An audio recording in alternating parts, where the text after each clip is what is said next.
You're about to watch what we call an extended clip of the Young Turks, and the reality is it's somewhere in the middle. It's a little longer than our YouTube clips, but it's actually shorter than the whole 2-hour show, which you can get if you're a member.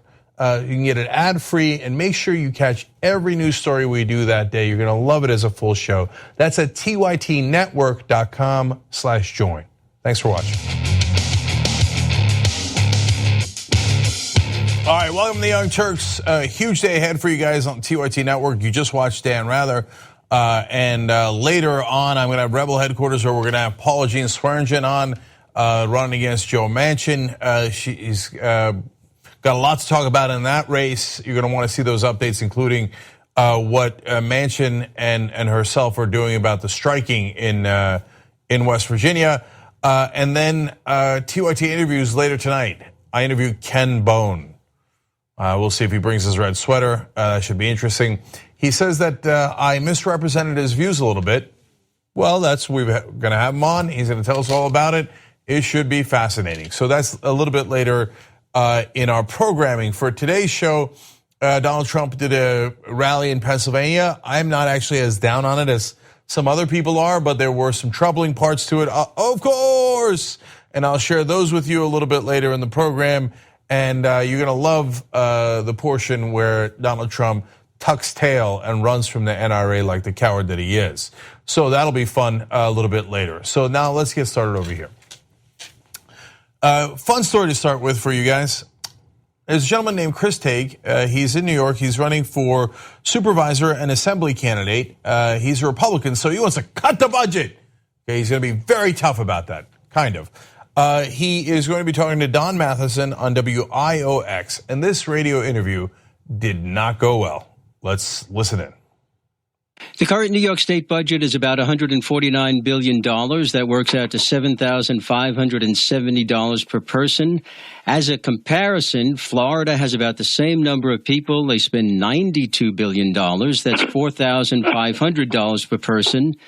So does New York spend too little, too much, or maybe the right amount? I think they spend too much. So where would you cut? They don't spend it in the right places. So what would you cut? Well, there's a lot of different programs, I would say, that need to be looked at. I mean, number one, well, I would say probably in the areas of hold on one second, would you? Sure. I'm having one of those moments.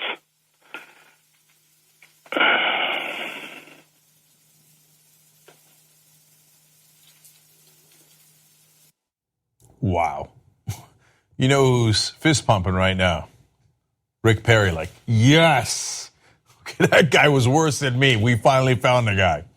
Rick Perry's going around town going about my friend Tague over here. Look, dude, you claim that the budget is bloated. You're running on that. That's your whole thing. Oh my God, these some bitch Democrats and liberals overspending. Okay, name one thing that they're overspending on. This is not a hostile interview. The guy's going to try to help him in a second, probably agrees with him. But he's like, any idea what you're running on? So this is not an obscure issue. This is not, hey, what did you think about the minutia of one particular tax bill? It's, okay, we're way overspending. Anything, what are we overspending on? My favorite part was the breathing. That put him over the top of Rick Perry. Nicely done. And dude, you can't come up with a single excuse? Not one? Like, hey, my kids are in the room. Sorry, I got distracted. Okay, what was that again? Let's take a break and come back if you don't mind. I'm sorry about the kids. I don't know, make something up. He's not going to. The pain continues. Maybe I can help. Some of the biggest areas that the state spends money on are education. They also spend a lot of money for Medicaid. And you know what? That's exactly where, as far as education goes, I'm a proponent of education. And I'd like to see us, especially in rural upstate New York. Wait. Hold on. Yep. The question on the table is, where will you cut the budget? Well, I think Medicaid's a good place to start. But you asked me a question about also about education. What I was saying. No, I was trying to help you. I was saying those are the big areas. When somebody says they're running for office, my job is to ask them specific questions. Yeah. So, okay, you're running for the state assembly. If you get elected, you're saying to me that the state spends too much money. So I would like to know, if you get elected, what areas you think the state should spend less money on. And I just told you Medicaid. That's it. Well, that's one of them.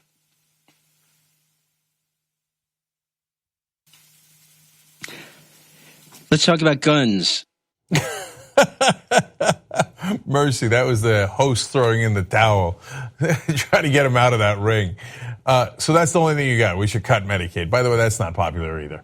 And there is a really important point here. Who cares about Chris Tagan? He's running for assembly candidate in New York. That's not the point. The point is, overall for the Republican Party, they're full of it. They don't actually have huge areas of the budget to cut.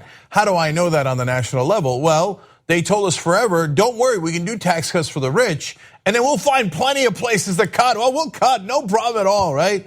And then it turns out, oh no, you couldn't. You did the giant tax cuts, and you put a $1.5 trillion, not billion, $1.5 trillion hole in the deficit, because there aren't that many places to cut. In fact, one of the places they tried to cut was CHIP, which is health insurance for kids. And that polled at 80% popularity, the program did. So cutting a program that was 80% popular did not play well. And then they bargained and they held it hostage until Democrats gave them something in the budget bill, et cetera. And then they pretended they were for CHIP all along. They're like, children's health insurance. Well, of course we're for it. I mean, you go down the list, even if this knucklehead could name a couple of things. A go-to move on the national level is, you cut foreign aid. That's foreigners getting money, right? The number one recipient of foreign aid is Israel. Do you want to cut their aid? Oh, no, we're going to keep Israel's aid. The number two recipient is Egypt because of a peace deal they made with Israel. So we need to give it to Egypt because of Israel. Do you want to cut that aid? Israel doesn't want us to cut it, so we can't cut that either. So what do you want to cut?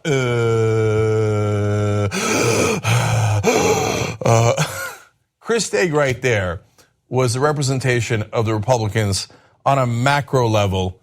They don't know what to cut. They couldn't possibly cut enough to justify the tax cut they keep giving for the rich. That is why under Republican presidents like Ronald Reagan and George W. Bush and Donald Trump, deficits always explode.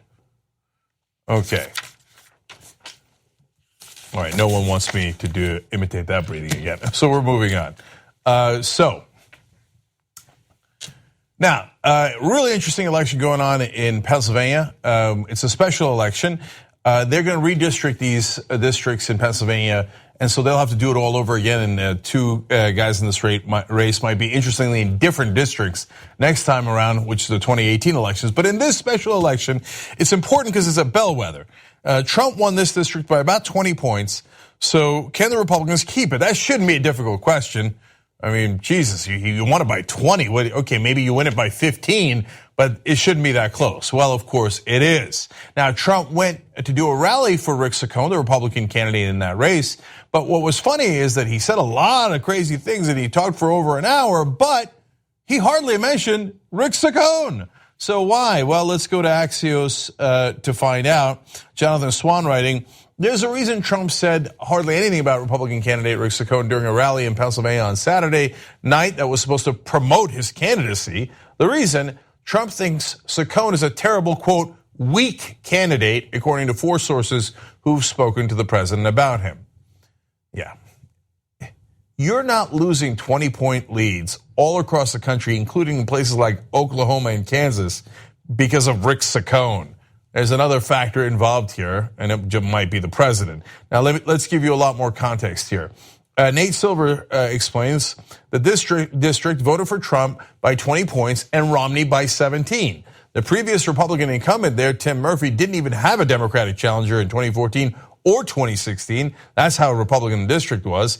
And Murphy won by 28 points the last time he did back in 2012. So this is not a purple district. This is a deeply red district. Republicans, even terrible candidates like Mitt Romney, win there easily. But but that is not the case now. Now we go to the Hill. Democratic Connor Lamb, who's obviously running against Saccone, is gaining ground in Pennsylvania's closely watched special election and holds a 6-point lead over Republican Saccone, according to a poll released the day before the race. Now, that's a mammoth poll. It's a little bit of an outlier, and if you take a smaller set of the people that have voted in previous elections, then you get down to a 2-point advantage for Lamb, and other polls have it closer. Most of them have Lamb winning. Some still have Saccone holding on to a very narrow margin, but overall, it's at best even. So you've lost 20 points there. At a minimum, if you take the last contested election in that district for Congress, you've lost 28 points. That is a significant trend, and it's not just about one candidate. But of course, the Republicans would like to blame it on that. Now, you could say, well, Rick Saccone's not doing a good job of raising money. And that's relatively true. Connor Lamb has actually outraised them on a personal level. But that is deeply misleading, because Saccone has more money because of independent expenditures, the dark money that is flowing in from people like the Koch brothers. TYT Investigates has a good story about that. We'll put the link down below. From that story, let me quote Alex Koch, one of our reporters here. As of March 12th, the top 6 outside spending groups in the race have all sided with Saccone, accounting for $10.3 million, or 84% of the total independent spending, according to campaign finance data compiled by ProPublica. So most of the outside money is going to Saccone, significantly so, and he's got a ton of money. So money isn't the real issue. Anyone who says otherwise is, at best case scenario, not well versed with the facts. Okay, so back to Axios now. Jonathan Swan explains, should Saccone lose, Republicans will be quick to describe his loss as meaningless and will argue it's not a bellwether for November's elections. They'll say he was a terrible candidate and that his loss should be a wake-up call to other Republican candidates who may be getting lazy about their fundraising. Now, I just explained to you why that is a piss-poor excuse. That is just not the reality of the matter. It is not money that is making the difference. It's not Saccone in particular. Otherwise, you wouldn't have massive swings in places like Kentucky, Oklahoma, Kansas, and the list goes on and on. Deeply red places in Wisconsin flipping. The governor there, Scott Walker, is saying that it is a wake-up call for the Republican Party. But this is a party that is in deep slumber mode, and they refuse to wake up to the real problem, which is Donald Trump. So CNN interviewed some Saccone supporters here. So they're Republicans. Let's listen in on what one of them thinks about how Trump is helping or not helping in this particular race. I don't necessarily like how the president presents things. I don't like his persona, so to speak. That's why, while I'm still supporting Saccone, it did cause me to look a little towards Connor Lamb. If anything, if I were Saccone, I'd tell Trump to stay away because he puts his foot in his mouth. You're saying that the president's support of Saccone and his rally for Saccone would make you less inclined to support him? Much less inclined.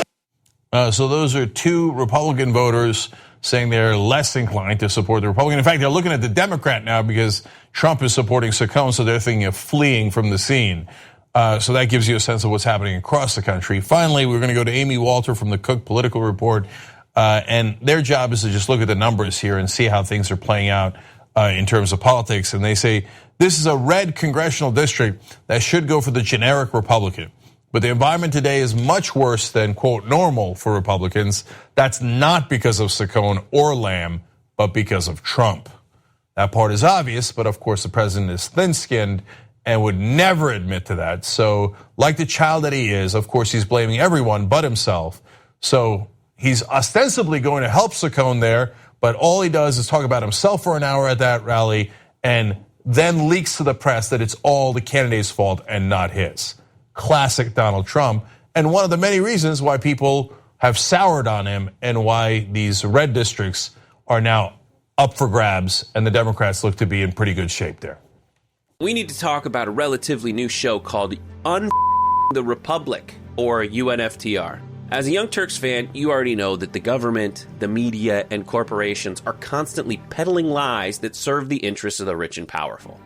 But now there's a podcast dedicated to unraveling those lies. debunking the conventional wisdom. In each episode of On the Republic, or UNFTR, the host delves into a different historical episode or topic that's generally misunderstood or purposely obfuscated by the so-called powers that be, featuring in-depth research, razor-sharp commentary, and just the right amount of vulgarity.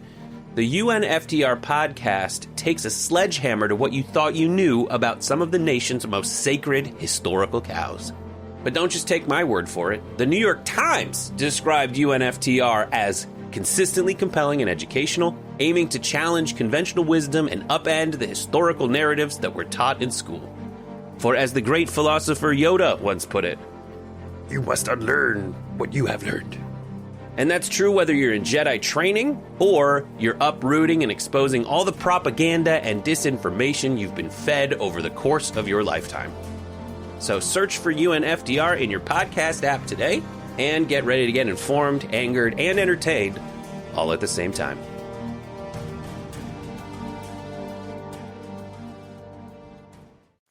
Okay. So now let's go to one more story about Saccone, and that's the one I was telling you about that we broke. God, I love these flies in the studio. All right, anyway.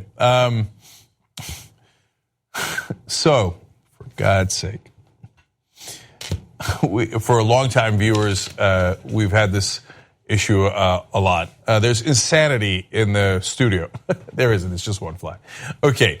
Now, TYT Investigates has broken a good story or covered a story about the race in Pennsylvania, the special election that's going on. It's Rick Saccone versus Connor Lamb. Saccone is the Republican in the race. There's a lot of other press talking about how Saccone is not doing well in fundraising personally. Now, what they're missing is the bigger picture about the overall money in the race and the independent expenditures, and that's where Saccone is doing excellent.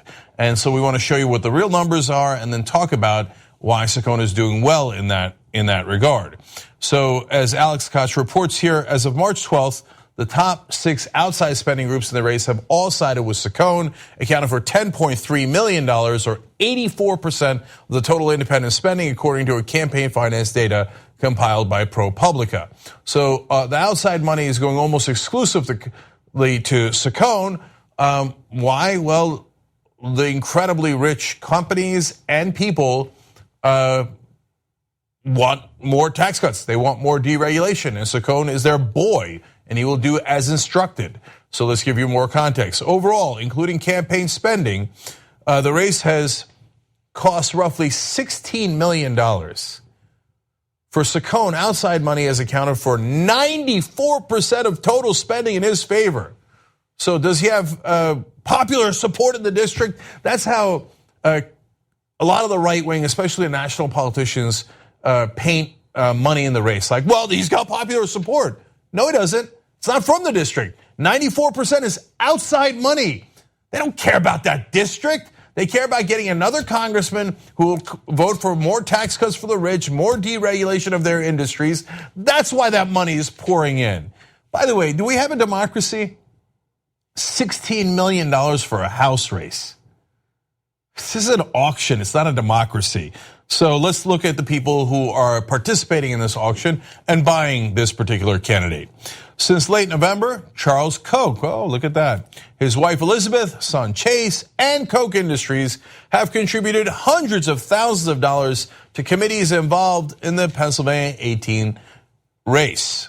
So the Koch brothers, in all the different ways that Alex explains, are pouring money into this race. And the link to the full article is down below in the description box if you're watching on YouTube or comment section on Facebook. You should always look there for the links to the stories that we talk about.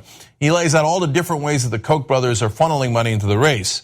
So why? Well, why do the Koch brothers care so much? Well, you're not going to be surprised. It's the same old story as I've been telling you. The Koch network pushed hard for the GOP tax cut bill last year, spending $20 million, pressuring lawmakers to give corporations and the richest Americans enormous tax breaks. And that was money really well spent. That is why they try to buy politicians like Rick Saccone, because that $20 million is a drop in the bucket from what they made from those tax breaks. They benefit to the tune of not millions, but billions of dollars. The Koch family got Billions, and that's before the estate tax. We're talking about pass-through income. We're talking about the top rate being lowered, corporate taxes being lowered dramatically, which is going to, it's either going to help the Koch Industries because of the lower corporate tax rate or through their pass-through entities and their own personal taxes. And then you get to the estate tax. Billions upon billions of dollars in savings to the Koch brothers. So sprinkling in a couple of percentage points to cheap politicians like Rick Saccone is actually a good return on investment. Perhaps we shouldn't let them privately finance our elections so that they don't buy all of our politicians. But in this case, it's not working so well because he's losing the race, even though that is a heavily Republican district. Because all the TV ads they're buying is not working as much anymore, but they keep going that well. So more on why they might want to purchase Rick Saccone. For the Kochs and their business interests, Saccone is a good bet, Koch explains. The small government conservative has touted his support for the recent tax cuts, and outside groups have bought ads attacking Lamb for his opposition to the cuts. And here's what Saccone told supporters, quote, "We had a great tax bill that we just passed." So good pat on the head for Rick. Good job, good job. Keep voting for those tax cuts that are worth overall trillions of dollars for the rich and for multinational corporations. So it's not the only issue they care about. Again, Alex Koch lays out several different issues they care about, including oil and gas interests, which Koch Industries has a lot of money tied up in those industries. Saccone is, of course, in favor of more fracking and more fossil fuel energy industries. It's a win-win for Koch. And now one more here. Saccone is surely the better candidate for the Kochs, as Koch explains, whose corporate conglomerate includes oil and gas drilling, pipeline and chemical businesses. Koch Industries has an abysmal pollution record, having had to pay over $736 million in fines for numerous environmental violations since 2000. The deregulation is not so that America has more freedom. It's deregulation so the Koch brothers don't have to keep paying hundreds of millions of dollars in fines when they pollute. The pollution goes into the air and the water that you and your kids breathe and drink. Well, that's inconvenient for them. They don't want to pay those fines. They want to be able to pollute the rivers and the air without having people bothering them. So what do? They get a guy like Rick Saccone and says, "Oh, you want trillions in tax cuts? Can do.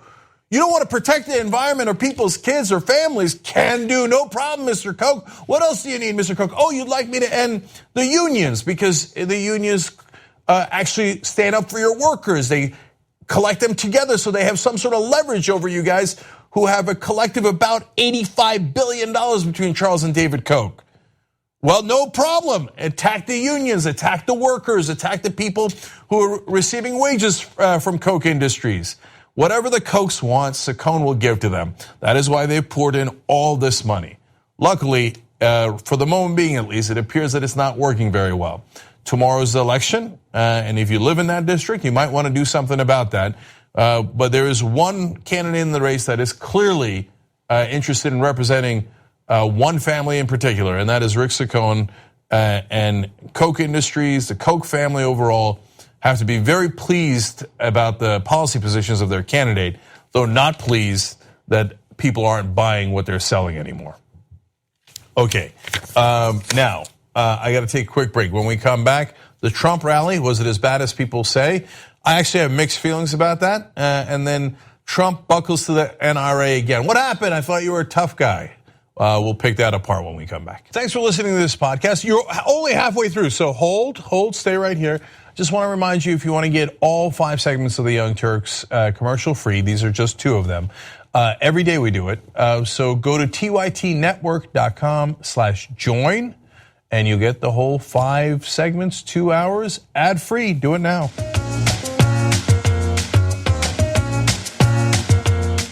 All right, back on the Young Turks. Look, I can only read a couple of comments here because we got to go.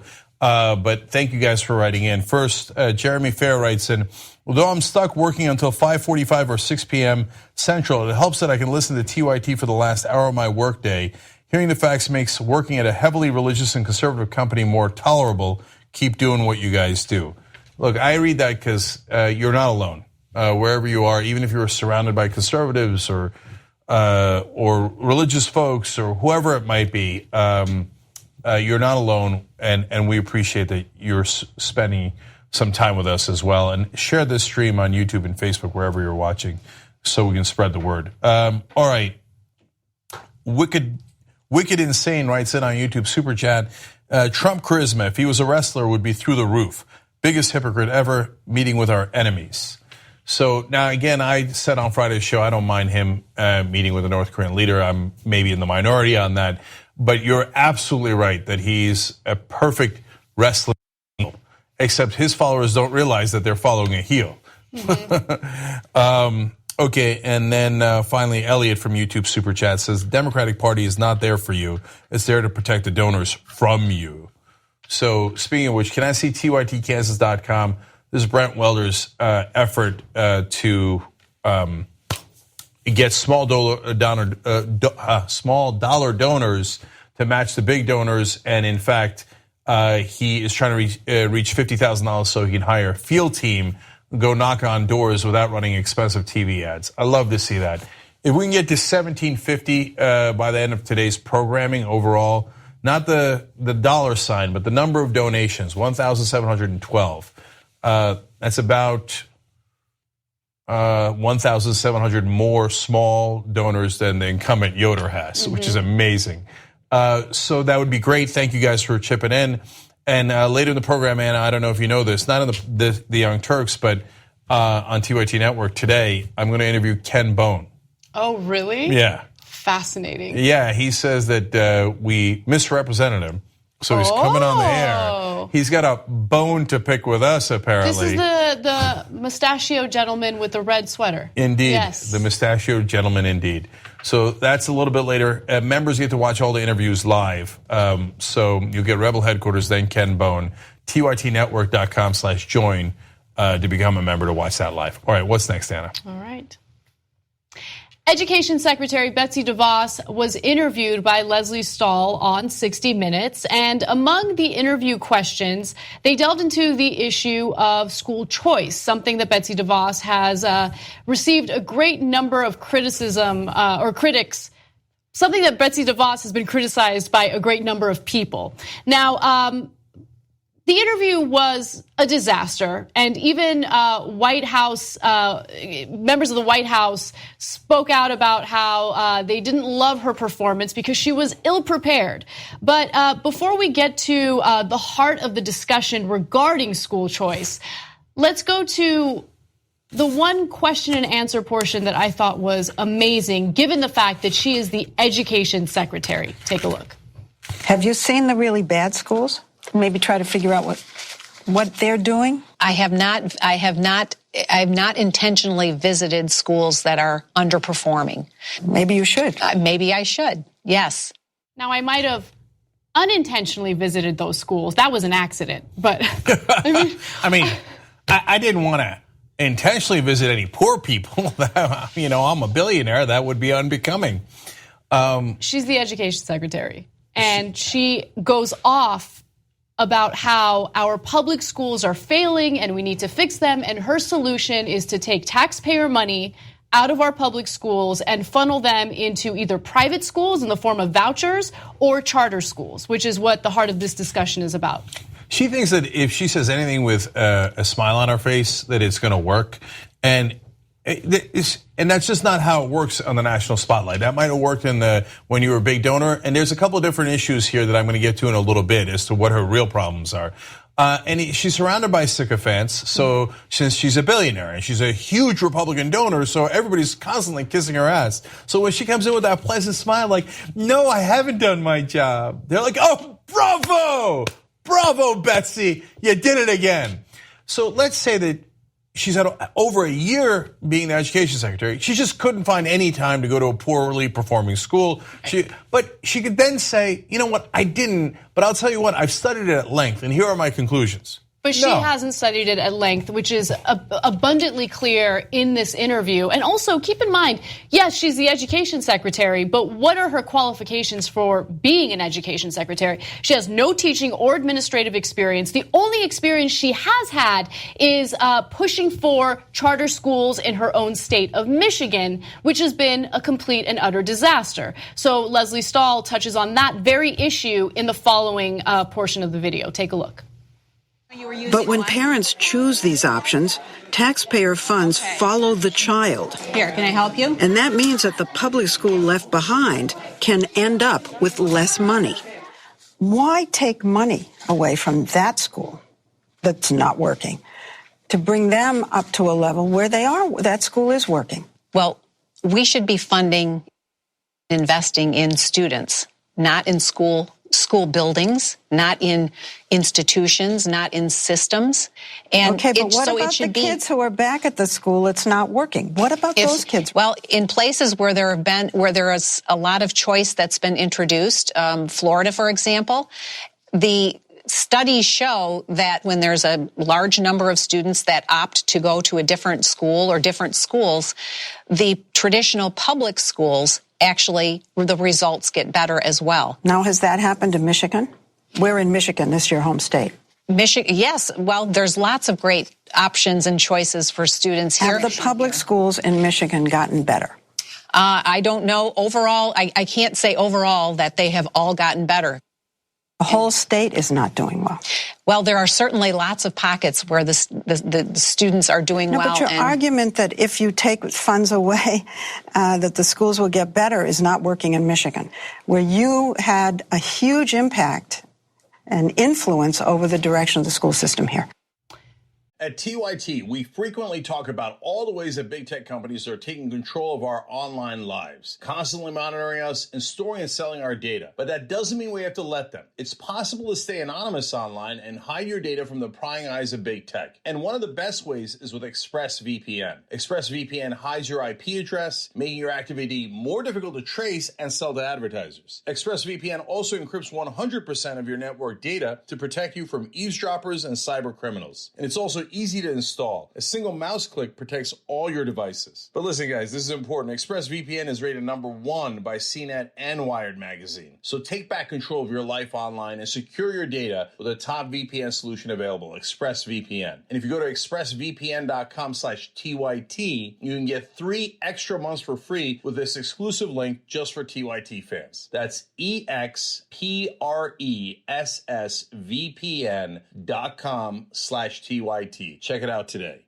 So that was incredible, especially given the fact that, again, she's the person who pushed for these charter schools, and she can't answer to the lack of success experienced by the state of Michigan. Now, let's get into the numbers and let's get into some of the specific things that she said in that answer. First of all, I just want to say that charter schools are a mixed bag, okay? Anyone who says charter schools are all bad is wrong. Anyone who says charter schools are all good and that's the solution, they're also wrong. They're lying. The fact of the matter is some charter schools do outperform public schools in some districts and vice versa. Now let's get to some of the specifics. She specifically mentioned the state of Florida and how school choice has been a positive thing in Florida. Well, in reality, yes, some of the charter schools in Florida perform well. However, there have been a lot of issues because charter schools are not regulated the same way that public schools are. So if you look at Florida, there was a 2014 report that indicated that 119 charter schools had shut down since 2008. Okay, and they shut down because they were failing miserably. In fact, 14 of those schools didn't finish the first school year. That's amazing. So these are the stats that never get talked about, ever. Now, again, there are some charter schools that perform well, but you got to look at the whole picture, and the whole picture is it's a mixed bag. There is no uniformity when it comes to charter schools. The standards are different, and also oversight is very different from what you would get from a public school. And so there's a couple of things that are important about that lacking the oversight. So Republicans love to say, oh, it's regulations. You don't need those stinking regulations anyway. Well, if some of them didn't even finish their first year of school, what did they do? They enrolled kids and said, come here, and they started studying. In the middle of the year, they're like, you don't have a school. good luck. I don't care. I'm a for-profit institution. I wasn't making money. I don't care about you or your education. See, that's why you use the government for some things like putting out fires and having cops. Because if you privatize those things, they'll only protect the people who paid them.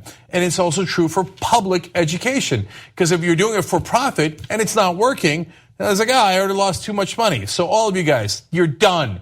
Good luck. Go try to find a new school in the middle of the school year. I wasn't regulated. What difference does it make to me, right? Right. And by the way, you could also cherry pick better students to recruit them to your private schools and then say to the public schools, good luck with those students. They're not performing as well. I didn't recruit them. There's a lot of different mix of how you could do that in charter schools. Some do, some don't.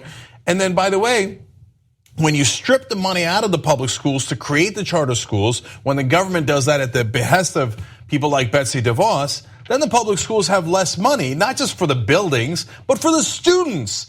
And then you've set them up to fail. And they do that on purpose so they could then turn around and go, I'm going to privatize even more schools. But even defunding them, even doing that trick, and on a mass scale like they did in Michigan, because DeVos pushed so hard for it, a lot of the charter schools do worse than public schools.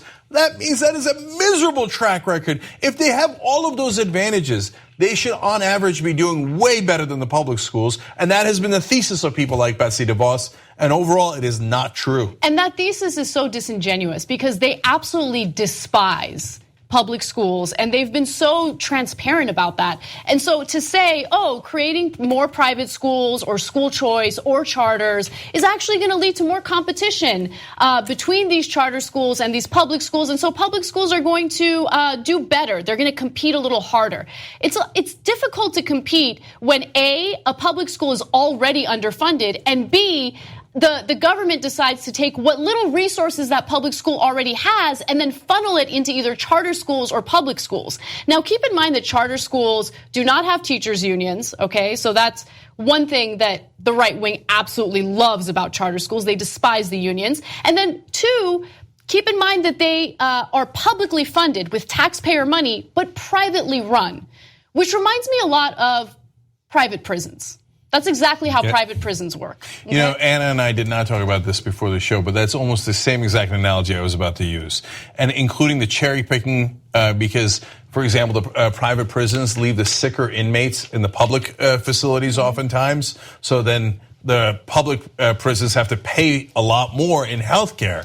And it's a neat little trick, and they still don't perform as well as the public prisons in terms of any metrics that you guide them against. No matter how much they cherry pick, they still don't perform as well, at least in the private prisons and in the charter schools. Despite all those advantages, it's about even. And that is a terrible track record. So let me give you more statistics and more evidence to back this up, because I don't want anyone to think, oh, we're anti-charter schools. Even if they're performing well, we're going to say negative things. Again, it's a mixed bag. Some charter schools do perform well.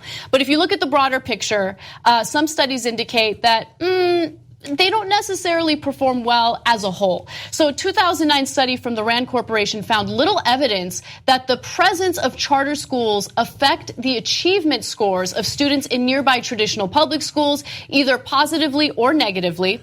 Also, a 2016 analysis of New York City schools found positive effects in public schools near these charter programs. But the effect was linked to increased spending at those public schools, not necessarily increased competition. And then let's look at one of the largest studies into charter schools throughout the country.